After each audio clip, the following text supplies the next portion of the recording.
Israel spiraling out of control with inner turmoil. Violent protests erupting of Israelis on their own government. The unprecedented demonstrations reaching a breaking point. The rare uprising blocking roads and disrupting trains, clashing with police who fired stun grenades and water cannons. As many as 200,000 protesters gathered in Jerusalem and Tel Aviv over the weekend to protest Prime Minister Benjamin Netanyahu's proposal, which would weaken the judicial branch in Israel, in particular the Supreme Court in Israel. Now, at issue is Netanyahu's plan to allow the Knesset to overrule the Supreme Court with a simple majority. Now, this would, of course, prevent the Supreme Court from being able to strike down laws, or at least some laws, that they have deemed unconstitutional. Now, the protests have been taking place ever since he made this proposal, but this past weekend, the crowds just really exploded. And if you take a look at this photo that was tweeted out, you can see just how large the crowd is. According to the poster, an incredible photo, downtown Tel Aviv is flooded with Israelis protesting the government's judicial reform package. And you also have some of the protesters, of course, speaking to the press, one of whom was a high school teacher who says this: "There's a great danger that Israel will turn into a dictatorship. We came here to demonstrate over and over again until we win." Now, while the protest started off as peaceful, things unfortunately did turn violent at certain points. Take a look at the video. Protesters here, they're chanting democracy right now, are warning that if this law goes through, it is a potentially fatal blow to Israel's democracy. They say it would center a dangerous amount of power in the hands of Prime Minister Benjamin Netanyhu, who, Alex, of course, is on trial as we speak for criminal corruption charges. Many of the protesters here believe that ultimately this law is about Netanyahu trying to get out from underneath these criminal charges that he's facing. Now, the prime minister, of course, strongly denies that. He says these laws are necessary reforms to curb what he says are activist judges standing in the way of Israel's democratically elected government. Okay, so I love these protests in Israel. Go Israeli citizens, please protect your democracy, and then we can get on to other matters as well. But unfortunately, this type of creeping authoritarianism is happening all across the world. Now, look, it got turned back in some places, like in Brazil. Lula's back, Bolsonaro's out. Let's hope that we can keep that going. Here, the corporate rule is back instead of Trump. It's better than Trump, but not very good. But whichever authoritarianism we have, and corporate rule here in America is some version of authoritarianism, it just that slope keeps on sliding. And it always ends with a completely authoritarian government. Because the more power that they take, the more they get corrupted, and the more power they have to take. And at the end, they can't let anybody else weigh in, otherwise they'll get caught. It's true of Erdogan in Turkey, it's true of Putin in Russia, it's true of Netanyahu in Israel, and now there's the Israeli citizens rising up and saying, no, we don't want you to be above the law. But now let's also be clear, there are a lot of Israeli citizens and US citizens and those other countries that I mentioned that do want their right-wing leader to be above the law. And they want them to be able to break the law and protect their faction. Mm-hmm. And in Israel, there's two different their factions, right? Then there's the right-wing faction and the religious fundamentalists, et cetera. That's one group that's within Israel.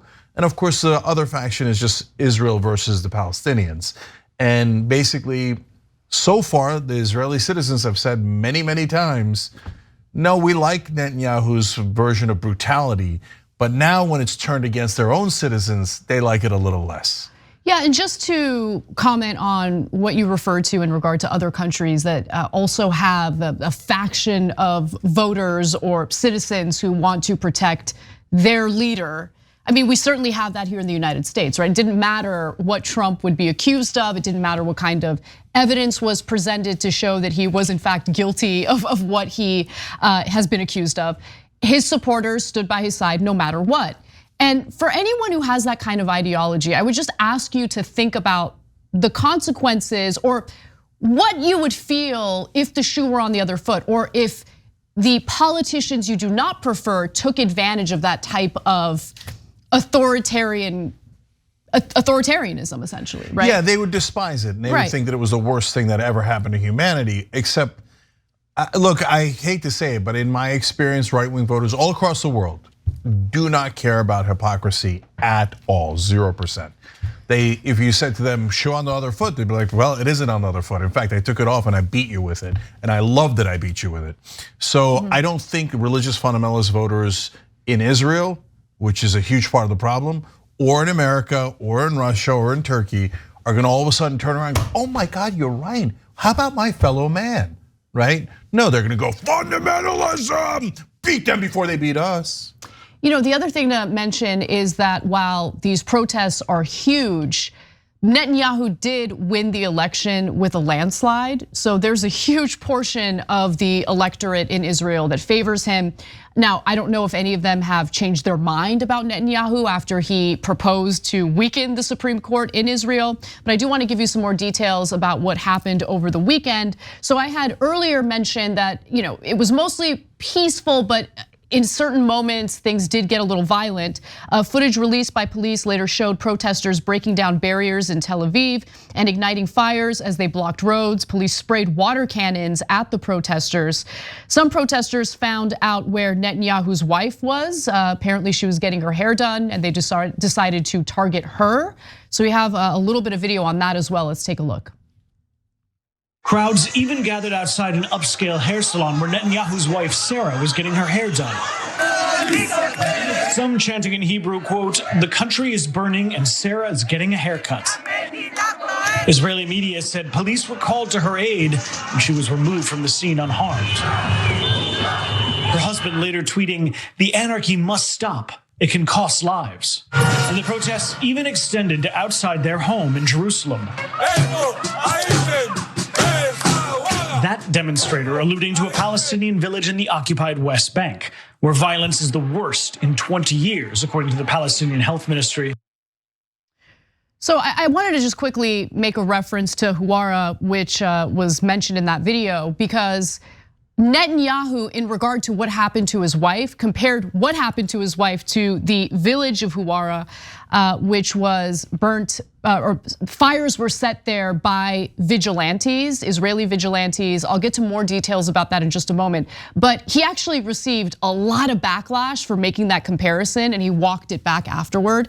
But I think that's important context to bring up. So look, what happened with his wife is, if I'm being honest, is like nearly perfect. Why? Because she was not hurt, she was not in danger of getting hurt. I hope she wasn't, then that would make it very imperfect. What they did was they gathered outside and they yelled shame, shame to someone who benefited from Netanyahu's corruption and who is part of the team that doesn't want to fix the corruption. That's exactly what you should do. You should voice your dissent with the government and yell shame. If they had hurt her, I would say the exact opposite. I say that would be terrible and that would be the worst. It'd be counterproductive. Don't ever harm anyone physically. But so you want your wife and yourself to be immune from criticism, even though you guys are charged with corruption. So no deal. I think that the protesters handled it nearly perfectly. And so in terms of Hawara, yeah, it's an epic disaster. And now you've got one of the top ministers in this awful, hideous Netanyahu government saying that you should, he halfway, quarter of the way walked it back, but saying you should exterminate the village of Hawara. Well, he didn't really walk it back. So I want to get into those details right now, actually. So Palestinian rights activists have noted that the right side slide is a direct and predictable continuation of a system that denies its Palestinian citizens full rights under the law. And what happened in Hawara was just absolutely awful. The person that Cenk was referring to, the government official that Cenk was referring to, is the finance minister of Israel. And he said, quote, I think that Hawara needs to be wiped out, but the state of Israel needs to do it, most certainly not private citizens. That was his so-called walk back, right? He was upset that vigilantes did what they did, but his initial statement did seem to incite violence. So you can judge for yourselves. Let's take a look at the next video. An Israeli raid of a safe house left 11 Palestinians dead last week, With militants, the Israeli Defense Forces said they were targeting among them, along with some civilians. Then 2 Israelis were killed, leading to a mob of Jewish settlers setting Palestinian homes and cars on fire, leaving 1 dead. At night, the settlers attacked us. I saw them, said this child. When they burned the car, my mother went down with a bucket of water to put out the fire. Netanyahu calling for peace and saying people should not take the law into their own hands, but also vowing to expand the settlements. The newly appointed hardliner finance minister Bezalel Smotrich calling on the Israeli government to wipe out the village. Saying in Hebrew, I think the village of Hawara needs to be erased. I think the state of Israel should do it. The US State Department condemning his comments. These comments were irresponsible, they were repugnant, they were disgusting. And look, while you can certainly condemn any type of violence that's committed, including violence committed toward Israeli citizens by Palestinians, this kind of vigilante justice and the incitements to violence, encouraging people to carry out these acts of violence, including burning people's homes down, is unacceptable. I mean, unacceptable to the point that even the United States condemned it, which is rare, honestly. Very rare. Of course, it's totally pointless. They said they were calling him out. Woo, that doesn't mean a goddamn thing. To take away $1 from Israel's aid, and then I'll believe you that you care. But there's no way you would do that. And when you send the next shipment of aid to Israel and Netanyahu's government, you're saying to Smotrich, go ahead and exterminate anyone you like, okay? That we're speaking with our dollars, okay? Not with this BS calling out. Oh, wow, did you criticize? All right, guys, real quick on this stuff. Number one, Smotrich is a monster. And Yair Lapid and other Israelis, leaders, Lapid is the leader of the opposition. He's also right wing, by the way. Yes, but at least he's not for exterminations. And so, I mean, this is the situation we're in, where he said this Jews should never be calling for exterminations. Of course that's true. It's unbelievable that ignoramuses, monsters like Smotrich would call for stuff like that with no sense of history. None, doesn't care. All he cares about is being savage towards others.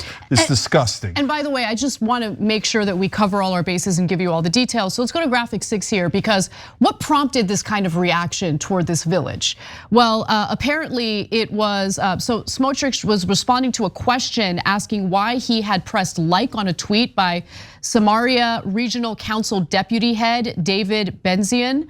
The tweet was written after an attack in which a Palestinian gunman fatally shot 2 brothers as they drove on Route 60 through the town of Hawara. So that is what sparked this, but as a political leader, as someone who's a member of this government, it is your responsibility not to ratchet up more hatred and more violence, but to find a way to, yes, bring the gunman to justice. I'm not saying that you let him go, right? That there's no justice, but you don't encourage more violence, because that doesn't make the situation safer for anyone, including the Israeli population.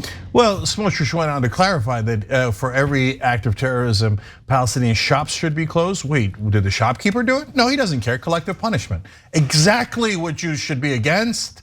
And that is what other Jewish citizens of Israel are saying. And saying we need to just arrest more Palestinians, take away more of their rights. You think that's gonna lead to less terrorism or more terrorism?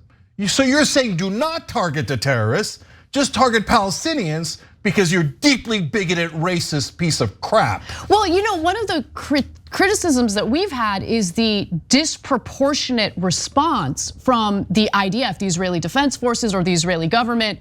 But it's clear that that ideology is kind of baked into their system. In fact, Smotrich, let's go to graphic 9 here. Smotrich said he noted that he supported harsh, disproportionate responses by the IDF to terror attacks. Quote, For each stone that is thrown, a Palestinian shop should be closed. For every Molotov cocktail, there should be arrests and deportations, he said. Again, not of the people who did it, but of random Palestinians.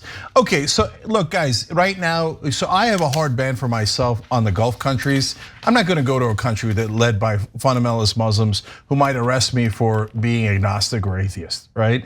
So I'm not gonna risk my life and go to a country run by a dictator that might take my life away for no goddamn reason other than his nonsense thoughts. I now also have a ban on Israel. So I know no one cares. It's not like, oh, Israel's shaking in their boots. But I think, first of all, if you're Muslim born in any way, shape, or form, you'd be nuts to go to Israel.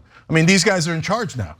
You think Smotrich and Netanyahu would hesitate for a second? These deeply bigoted monsters would hesitate, oh wait, no, but that's a different Muslim from a different country. It's a no way, no way. So I'm not gonna take my life into my hands by going to a backwards country like Israel. And I don't wanna support a backwards country that says I'm going to occupy these people for the rest of their lives because they're savages. And if they dare fight back, I will murder them and exterminate their villages. I'm not going to a country like that, and none of you should go to a country like that. I love the citizens of Israel that are rising up. I love Jewish Americans in New York and other places that also did protests that are rising up. Those are my brothers and sisters, and we fight together. But not these authoritarian right-wing leaders, not in Israel, not in any country. Always fight back against them. Thanks for watching The Young Turks, really appreciate it. Another way to show support is through YouTube memberships. You'll get to interact with us more. There's live chat emojis, badges. You've got emojis of me, Anna, John, JR. So those are super fun. But you also get playback of our exclusive member-only shows and specials right after they air. So all of that, all you gotta do is click that join button right underneath the video. Thank you.